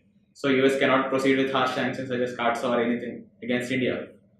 So that's the reason India knew that it can. So you mean to say India's strategic position in South Asia gave this strength? That's one of the reasons. One of the reasons. But in World Trade Organization, America, US is the one which is stopping all India's proposals. They're detrimental to India's interests in WTO. How do you understand this? And did we oppose it thoroughly? Yes, sir. There have been issues US has been raising regarding agricultural subsidies and developing nation status and various issues. And obviously, under Mr. Donald Trump, former president, there was America First policy, keeping America first. So all these, yes, there was some confrontation, some issues with the US as well. But I think none of the issues were large issues. I mean, they weren't hugely detrimental to India. Like there were some minor issues, but they were. For example, are you sure that they are minor? For example, I will give an example. Like, is it manageable or unmanageable? One is manageable confrontation. That's fine. There are 4 contradictions which are pending before WTO. Yes. Which are stopping India's claims, and US is stopping them. Yes. Not having a permanent rapporteur or some position, and many things. They are blocking our efforts. Do you know what exactly is what exactly are the problems in WTO? I think one is regarding Doha agenda, regarding the agricultural subsidies. That was one issue, and former President Mr. Donald Trump raised the issue of developing country status of India and China, of categorizing themselves as developing countries. That's definitely one issue. Another, India wants a permanent WTO dispute settlement body, but US is blocking appointments to the dispute settlement body. That must be one issue. Another thing, there is solar panel dispute because India is heavily subsidizing solar panels from under Jawaharlal Nehru solar mission, and US has been significantly opposing it. And there have been some issues regarding poultry, if I believe, if I'm right. So I think those are the So issues. in that case, um, anyway, well, let's come to something else now. So coming back to history, Yes. how good you are at history? I think decent. There's a lot of talk in recent times that Indian history has to be rewritten. Yes. Do you agree to that? I think there needs to be a more balanced outlook and more research needs to be done on which aspects are problematic, or which aspects need to be rewritten. So there are some concerns by some historians that facts have been maligned. Like generally they say history is written by the victor always. So that history, that bias, that particular bias has always been present in every history. So I think we need to relook. Sorry. No, Yes. no problems.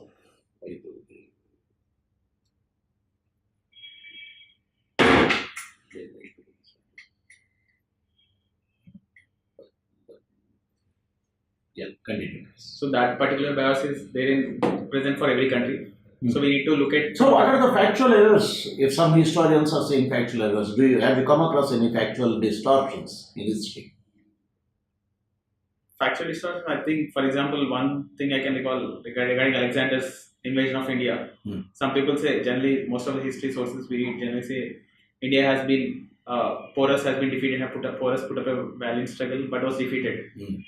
But some historians point out to the fact that, and actually Alexander ended up letting him keep his kingdom because of his valor. But most historians point out to the fact that Alexander never actually let any king keep his kingdom. So it's most likely that he was defeated by Porus. There are different versions, of course. So that can be one. How does this affect your entire nation's history or your pride? Rewriting history is not just about history or pride, but it's about getting a factual. What do you think? Did Porus was defeated by Alexander or not? I'm not sure. There are different versions of history. I cannot believe anything blindly. I'm not an expert in history. What NCERT says? NCERT says he was defeated. Porus was defeated, but allowed to retain. Allowed to retain. And he put up a valiant fight, and that's the reason he was. Alexander did not come to Magadh, another stronger region of those times. Yes, sir. Why? What was the reason? Actually, as per the current source of history, they say that by the time he reached River Bees, his forces weren't in a position to fight anymore. And once they cross that river, they have to face the Nanda dynasty, and which is a very, very powerful dynasty. So they refused to fight, and that's the reason he retreated. What was the strength of Nanda's strength, military might? What exactly made Alexander's army to be wary of their strength? One is the numbers, and another thing, they had huge strength of elephants, which was back then it wasn't the Alexander's army didn't have elephants, so that was the strategic advantage Indians had, and so they heard of it and retreated. So does it make any? This is a fact, and facts and interpretation. If you have some evidence saying that Porus was defeated or not defeated, speak based on the facts, whatever evidences we have. One is archaeological and the other is literary. So we can decide. But where is the question of rewriting of history continuously? Not complete rewriting, at least some parts of it which maybe people might read, because most of it was again borrowed by the British. Most of our history was borrowed from the British, especially after that. And whose records may or may not be accurate, maybe suited to their interest. So some parts of it, if we feel anything is prominent, we can look at it from various perspectives, consider various historians at that point, not just British, from Indian historians, British historians, or if any other colonial power, their historians. And if I say, without British, we could not have, or we would not have been at this position in reconstruction of Indian history. British did an immense work in history research, and Indians could not. Do you agree to this proposition or not? I think we should not paint it as black and white. So there have been some areas in which British contributed a lot to our reconstruction of history, but there has also been a huge destruction of actual factual evidence. Some historians claim that British actually destroyed a large portion, many instances relating to our culture and all. What? Any instances they're talking about? Not aware the exact instances, but they claim that history was rewritten to suit their interests, to portray the white man's superiority. So that's There are different schools of history. Yes, sir. What are the schools? One is a colonialist school, which portrays a colonial rule of India. One is a Cambridge school, which portrays that colonial was detrimental to the interests of British. And one more is a subaltern history school, which portrays the struggles of common man. Social groups. Different social groups and not exaggerated to the leaders. One is a feminist, which focuses on the status of women in that period. Marxist, which depicts it as a class struggle between various classes. nationalist. Yes, so that's So major schools like colonial, nationalist, Marxist, subaltern, feminist, these are the schools. But in this entire thing, what exactly is the ideological differences, the ruling classes of different types, is the major one which is playing with this entire debate. So anyway, we will not go into that. But coming back to this development aspect, Himalayan region is very, very vulnerable to earthquakes. Yes. But very, very unfortunately, we have more number of hydroelectric projects coming up in Himalayan region. How do you justify this development versus the ecological problems? There's a need to balance both of them. We cannot completely eradicate development because the standard of living needs to rise in the Himalayan regions as well. But at the same time, we need to give adequate consideration to the ecological. I think Finance Commission's recommendation of giving percentage of allocation for forest and tree cover, preserving forest and tree cover, or UN RED, which allocates money for preserving forests, and those are good steps which incentivize them to protect their environmental goals without compromising the developmental aspects. But don't you see there is a contradiction between the geographical location itself? You are talking about the rehabilitation or development of the region, but the geography itself is not allowing for such dams, but we are building it. How do you justify this? The geography itself, forget about the humans or demographic aspects or development aspects. The geography, Himalayan geography itself is very, very vulnerable to earthquakes, and we are building the dams. Forget about development. I am saying that we don't want development in Uttarakhand, and Uttarakhand people need not worry about development. But what about the environment and dams future itself? Yes, I do. We need to undertake studies, comprehensive studies, map regarding floodplain zoning of earthquakes. It's already done. Yes, in high risk zones we must not end up building dams in high risk But zones. we are building. I don't think government would have done adequate studies to. It's done. Terry Dam itself is 20-year study. One dam itself. Yes, so if it But points, still built. if it points to the contrary, then we must stop building it. But they haven't. There is a problem. This is a case study just I have put before you. Is there a discrepancy or is there a contradiction between the development versus people? Development versus people. People means environment, geography, displacement, livelihoods, cultures, and everything. Is there a contradiction between these two in this country?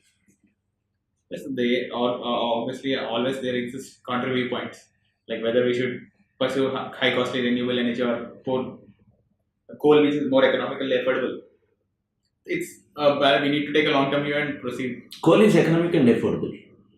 Compared to renewable energy. Now there is a debate that we should stop coal for producing electricity. Do you know that? Yes, they. Why coal is not a environmentally eco-friendly fuel? What are since chemistry is your subject, should tell something about it. Yes, coal is basically made of carbon, and on burning it there are huge emissions of carbon dioxide. Carbon dioxide being a greenhouse gas, it promotes greenhouse effect and promotes global warming. So India is one of the largest emitters of carbon dioxide. It's one of the top 3-4 emitters, including the European Union. So that's the reason there's a debate that India should stop and switch to renewable energy sources, given size of India's population, if India is successfully able to switch to renewable energy, we can reduce significant amount of greenhouse gases. So, but the contrary demand is the affordability of renewable energy for large segments of populations. But is there an attempt to switch over to renewable energy sources? Yes, sir, definitely there's an attempt to switch to renewable sources. Like The government has kept different targets. One is 173 gigawatts by 2022, and one more like a recent Honorable Prime Minister's Panchamrit commitments. India is committed to producing 450 gigawatts by 2030, and it has promised climate neutrality by 2070. So all this carbon neutrality. So all these things actually, we have also many different schemes as well. Nehru National Solar Mission and other schemes as well. They are keeping up wind energy. So all these things. Yes. your native place lies in the coastal corridor project. Yes, sir. And it has actually 10 to 15 years back itself, there are 27 thermal projects approved in the coastal area. Do you think 27 thermal projects will help the coastal ecology to thrive in future if all these things commission once? It will be a damage. There will be some damage to the coastal economy. So we need to ensure that there's an adequate distance between the coastal area. But it's already decided. The areas Kakrapalli, Sompeta, everything is located, decided the places. How to come out of this, knot, how to unknot this thing, displacement, ecology and all those things. Coastal corridor. Apart from this carbon monoxide and carbons, different emissions and all those things, there is another metal which is being leaked or which is being pumped into the sea waters, that is mercury. Am I right? Yes. Yeah. Do you know what are the effects of mercury into water for a long time? Yes, sir. It actually even results in bioaccumulation, biomagnification. When consumed by humans, when humans consume fish grown in water contaminated with mercury, it results in Vinamita disease. So it has very important dish. So all these things are there. So how to address development versus displacement, development versus ecology, development versus the whole discourse of this world's what exactly is primary in ecology is our ecological concern is human centric, not nature centric. Once it is human centric, you are not worried about the damage happening at a larger scale. Yes. We think that it's ours, the entire nature, this whole world belongs to us. We are not looking at it as we are part of the nature. This is the major problem. Do you agree with this statement? Yes, to some extent our actions have been anthropocentric. So, but I think good steps are being taken regarding a collaboration between various countries and all to shift to a nature-centric approach. The important point is again we need to take a long-term view as well, without compromising on current generation. And sometimes, if required, we need to do some short-term sacrifices for some long-term gains. Who has to sacrifice and who has to gain? That is the question. Yes, there has to be a differentiated responsibility, which is actually being debated, common but differentiated. For example, a tribal area is being designated for some developmental activity. Now we say that someone has to sacrifice.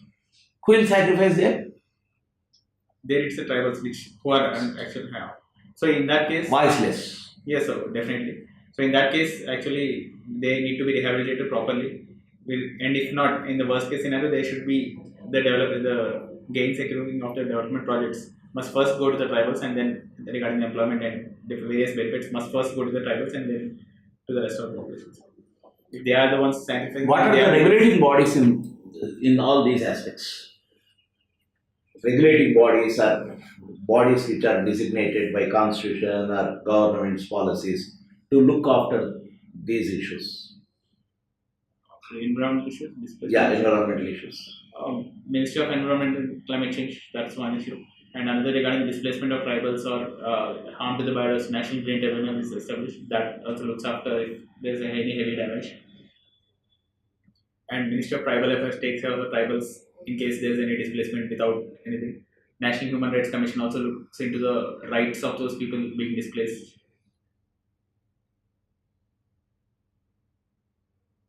So do you know any civil society organizations, international or national, which are working for this, on this issue particularly? Tribal displacement, environment. You take why tribal unnecessarily confusing environment. Do you know any international agencies, international organizations? Greenpeace is working actively. Greenpeace. Yes. Apart from Greenpeace, any individuals who are working for environment in this country, popular for their activism in environment? Sundarlal Shyam Sundar was famous for Shyam social Sundar? forestry. Shyam Sundar, he won an award for social forestry, if I'm not wrong. Where? Familial forestry. Where? Which state? Not exactly. Okay. Sundarlal, you said? Sundarlal Bahuguna. What was this movement? Chipko movement. Chipko movement. Which state? Uttarakhand. Uttarakhand. So, what exactly is first Chipko movement? Chipko movement, there was an evidence in 1600s, first of all, where a woman actually embraced a tree rather than and was killed there, and allowed herself to get killed rather than the tree being cut. That's the first historical origin. It was actually done in 1970s when a group of women, Chandra Bahuguna led and the group of women actually hugged the trees rather than to prevent deforestation in the region. It was later adopted in various parts of the country, so Apiko movement in Karnataka. And What do you mean by Apiko? I think that's a Kannada word similar to Chipko. What do you mean? What is the meaning of Chipko? To hug the tree, to stick to the trees, to stick to the trees. Apiko. So there was How far this Chipko movement was successful in preventing this, stopping the people who are cutting the trees? Yes, and definitely it's one of the earlier movements which put focus, brought environmental issues in limelight. Back then, environmental issues weren't in the limelight as now. So it was laid this foundation for other environmental movements, and it was successful to a good extent. What are the differences between Telangana and Andhra Pradesh regarding river waters? What are the problems, major areas of concern or difference or contradiction? Yes, for example, there's a Krishna Water Tribunal. Krishna Water was divided between Maharashtra, Karnataka, and combined Andhra Pradesh. So now there's a new concern that because Andhra Pradesh and Telangana have been divided into two states, now they are raising concerns that repeat the sentence. Now it is. Since Andhra Pradesh and Telangana have been divided into two states, there are concerns that Krishna Water Tribunal must be redone. Entire thing must be redone. They were concerned with dividing water in 4 states, whole water in 4 states. Whereas Maharashtra and Karnataka say that combined Andhra Pradesh water, that itself should be divided between Andhra Pradesh and Telangana. But my question was, what are the contradictions between Telangana and Andhra? Yes, sir, regarding dams, construction of dams, they're running the Chevella and Kaleshwar project, and regarding regulation of water flow. Does Kaleshwaram is a contradiction or controversial point between Andhra and Telangana? Not included, but maybe it might Kaleshwaram. It might become a water condition. And other dams like regarding the regulation of water, division of water between both states. That's still a point of contention. Apart from this water issue, what are the contradictions still? Telangana and Andhra Pradesh, that state of residual Andhra Pradesh, we call it as constitutionally, residual Andhra Pradesh is having. What contradictions between Telangana and Andhra Pradesh? Main issues of contradiction. There are small geographical disputes around some villages, I think in Rayalaseema. No, not Rayalaseema. I think between on the coast and Telangana, I think. I'm not sure of the districts. There are some geographical disputes concerning some villages. Those are resolved. That geographical dispute was not even dispute actually. Villages in Bhadrachalam region, mandals, 7.5 mandals were given to Andhra Pradesh, so that the rehabilitation aspect of Polavaram will happen smoothly. There will be no hurdle. That was a concern and that was addressed. Apart from that, because this is the major aspect between you, two Telugu states, you are part of. Yes, sir. There's issue regarding Hyderabad. What is the issue regarding Hyderabad? Hyderabad was supposed to be common capital for 10 years, but due to some issues, maybe Andhra Pradesh was forced to shift. But there is a contradiction about the Hyderabad from Telangana side. They are not saying anything. 10 years capital, they did not oppose. Andhra Pradesh CM, he himself has taken away the capital from Hyderabad and completely shifted to Amravati, standby capital at least. Yes, sir. The Telangana did not say to leave Telangana or Hyderabad. Yes, sir, but I believe that's a point of that can be point of contention because Andhra Pradesh is not getting the benefits out of Hyderabad. But there, it is not the argument, no official argument. Actually, what are the official contradictions? What are the points of difference on which they are going to courts or they are talking, having the discussions between two states?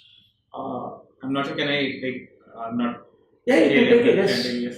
I think there's one issue regarding the division of debt between the two states.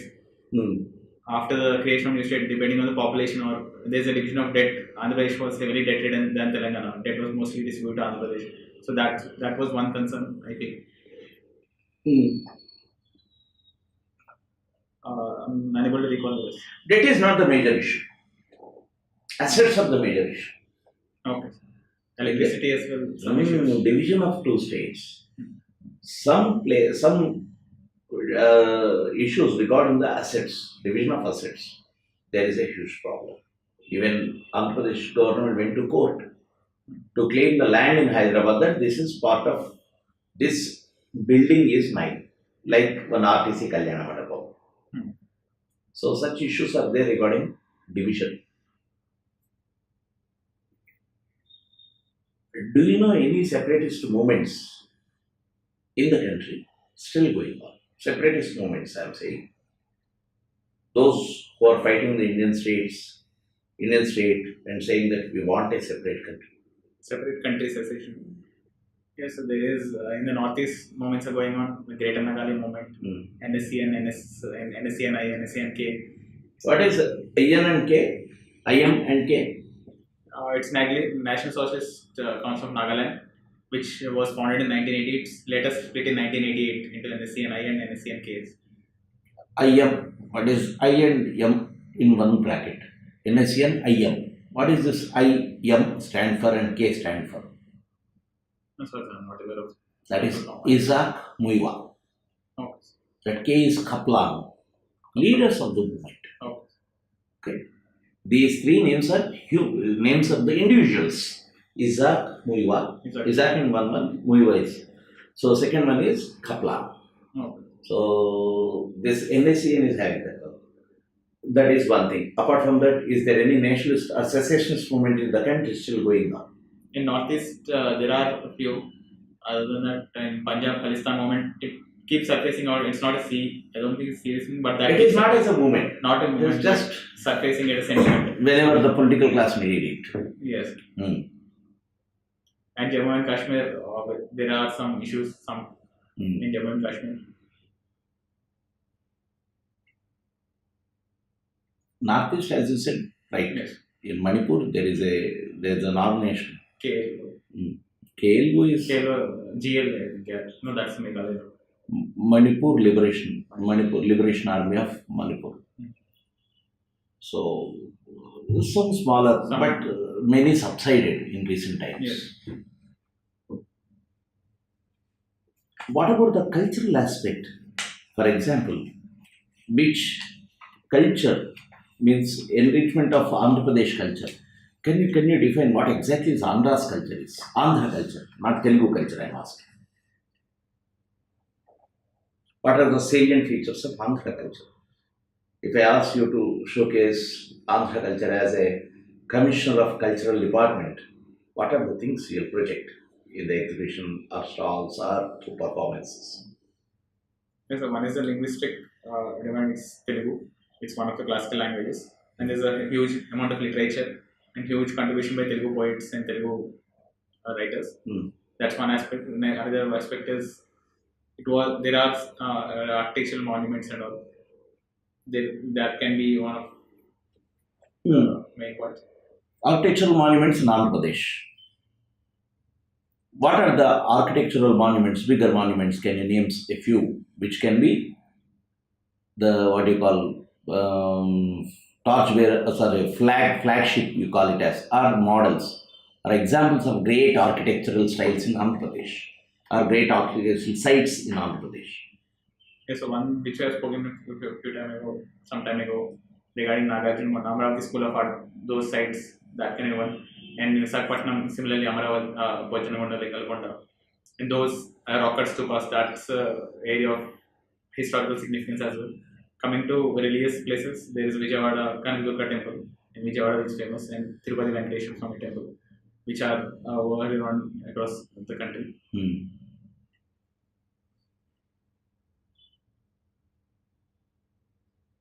Okay. So you have given a good list of monuments. Have you heard about Lepakshi? Yes. Recently, a few days back, Lepakshi was in news. Why? Sorry, sir. Lepakshi was shortlisted to be considered as in UNESCO heritage site. Shortlisted. Okay. It is not going to get the tag immediately this year. It will take it 10 or 12 years more to get the tag, at least 10 years or 8 to 10 years. There is a criteria to designate it as some UNESCO heritage site. So last year we have got 2 sites as UNESCO heritage sites in India. What were they? It was Ramappa temple in Telangana, sir. One more, I'll just look at one. Yeah, Recall it. yeah, please. Second one is Dholavira. Dholavira, yes. Dholavira is located in Gujarat, sir. Gujarat. What exactly is Dholavira's specialty? It's a Indus Valley site, sir. That is, many sites are there. If I'm not wrong, it's the only city without a citadel. That is one of them, because there are some more. And it's divided into 3 parts, whereas the rest of the Indus Valley cities are divided into 2 parts. It's divided into 3 parts. That's one more. This year prelims question was based on this question which I asked. Water harvesting systems in Dholavira is unique. Yes. That was your prelims question. Yes, I need to revise. Is it not? Yeah, I don't remember. Lepakshi is famous for what? What sculpture is very, very prominent in Lepakshi?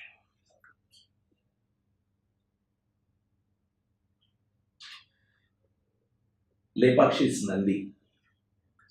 Nandi. Huge Nandi. So, do you know Gutti Fort?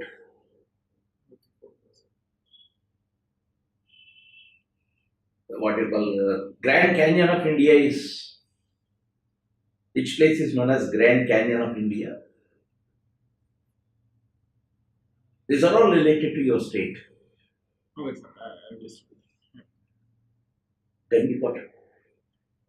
Gandikota in Kadapa.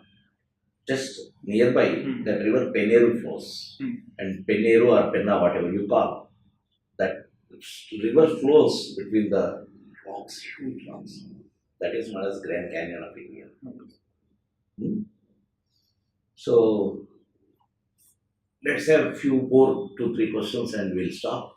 Now, coming to the polity aspect of it. Yes. Indian Constitution was and is in the debate recently. Why? It's in the debate due to the federal section of Indian Constitution. That has been a debate for a long time regarding the division of powers between central and the state. Indian Constitution is it's a federal system with a unitary bias, which was designated so as to maintain uniformity and national integrity. But recently, Honorable Chief Minister of Telangana, KCR, and some other chief ministers have raised concerns about the excessive powers of central government, union government. So that and debate of rewriting the constitution. That's the and giving more powers to the states, because states have recently been more stabilized compared to the independence time. They're more or less stabilized. So there's a debate ongoing to devolve more powers to states on the lines of US Constitution. What are the major aspects states are voicing? Major issues of concern for states? One is regarding territorial integrity. Constitution doesn't promise any territorial integrity of the states. One regarding all India services. Some states have issues regarding the all India services, interference of all India, which they prefer state services. And regarding president's role, which has been misused a few times, and regarding the appointment of governor. So some states see it as means of interference of governor in the state politics, interference of union government in state politics through the governor, and the partisan role of governor. Examples, for example, in Karnataka, there has been allegations regarding the governor choosing to form BJP government, inviting BJP government to form BJP party to form the government. That's one allegation. In Maharashtra as well, when there was hung assembly, there was some debate regarding the post of a governor. Yes, so those two are. In Telangana case, you are also talking about federalism. Yes, sir. What is the area of concern for Telangana or KCR?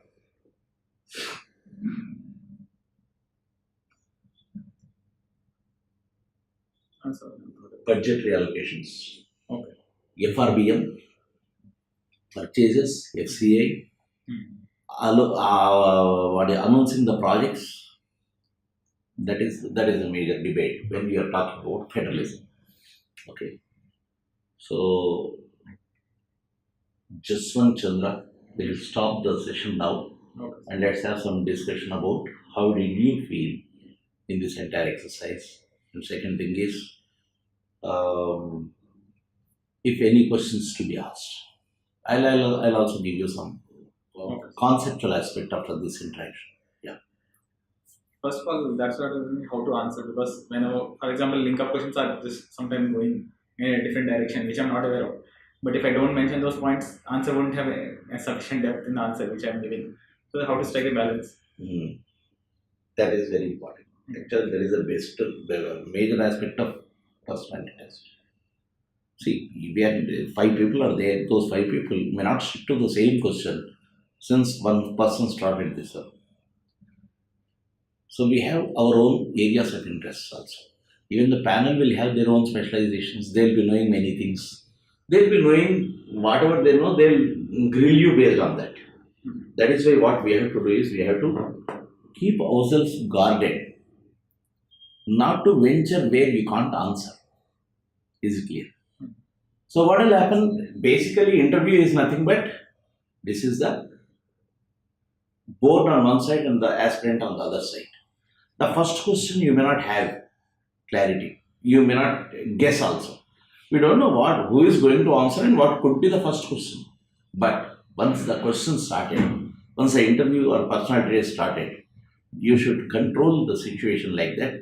Whatever you are talking will be supplementing some clue or cue to the board members so that they'll ask a question on that. Is it clear? You have to take them along in the areas where you are confident, not where you are weak. That needs some grooming or trimming of your understanding, like the structure, the intro. Second one is the status. Third one is what law says. Fourth one is what we do. Is it clear? So like that, you have to be cautious about not to enter into the slippery ground where you will be saying that sorry, I don't know. This is a major aspect I found in you. It does not mean that everyone will know everything on this earth. It's highly impossible, humanly impossible task. But still, what we have to do is we have to invite the questions from the answer which we are giving now. Indirectly. That is the best technique. And some nitty-gritty, some specific aspects like some related to your home state and all those things. You have to prepare well. Yes. These are the most common things, no? You'll be asked what exactly is Qatar. Yes, that I have prepared. Okay. So from your side, do you have anything? Because I have answered many questions during the interview itself. I gave you the correct answer and I explained how to think about it.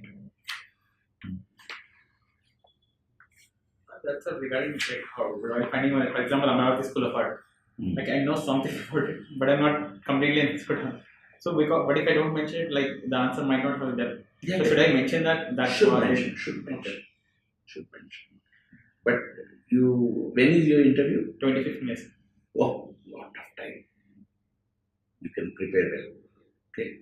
So the gaps which I have mentioned in conceptual understanding or application, you could have got now by now. So this interaction was designed like this. So these are the lapses or lacunae in your. So this is what from my side. Any questions from yours? Okay, so first of all, first thing I will do is prepare the home place and all. That one thing I will finish it off. Is this exercise useful for you? Yes, sir, definitely. But I need to think about how to frame the answers further. Means actually it's not whether you have answered it or not answered, what is the percentage, fail or pass. Some questions come with such things, sir, how many marks you award for me? So if I award something, also it's of no importance for you. Because the people who are interviewing are the others. I don't know their questions. How can I award you this?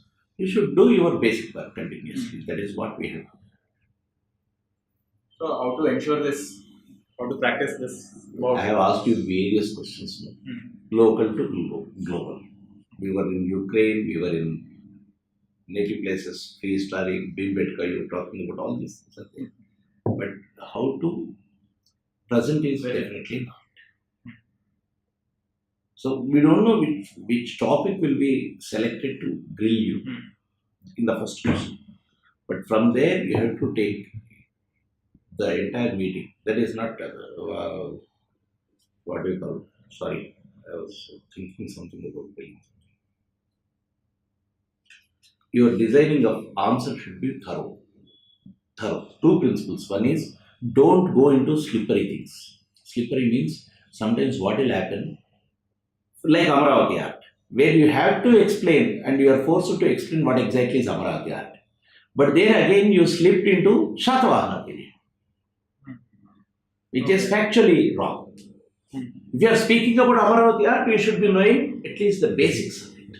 This is what is expected in the interview. Otherwise, what will happen?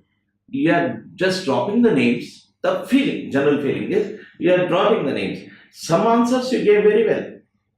Namami Gange, those 4 steps, 4 what you call basic aspects of that Namami Gange, those things are because you have read. But where you haven't read, don't enter into the slippery zone. That's it. That caution you have to take. That helps. And how to practice is exactly like I speak giving answers and recording them out. How to not listening to not much problem in answering. You are confident. Some people are not confident when they answer. You are confident enough. It's good. Keep it up. You are clear also. Your choice of words is also not a big issue. You could express yourself with simple words in a simple sentence. This is the beauty of the interview actually. It should be very, very informal, where you will be talking as if you are talking to your friends or your teachers, and just an interaction. Okay. Just remove your idea of interview, and some people will be grilling, remove it from your mind. They will be talking to you whatever you knew. You can't answer whatever you don't know. But here also, whatever you knew should be formulated in such a way that your interview you should have the, what you call, reins in your hand. You should run the show. After first question or second question, wherever you get a chance, you try to just supplement your answer with whatever you know thoroughly. Then what will happen? Your answers, most of the answers can be correct. Otherwise, either you have to tell wrongly or you have to say, sorry sir, I don't know. Okay. This video is brought to you by AKS IAS.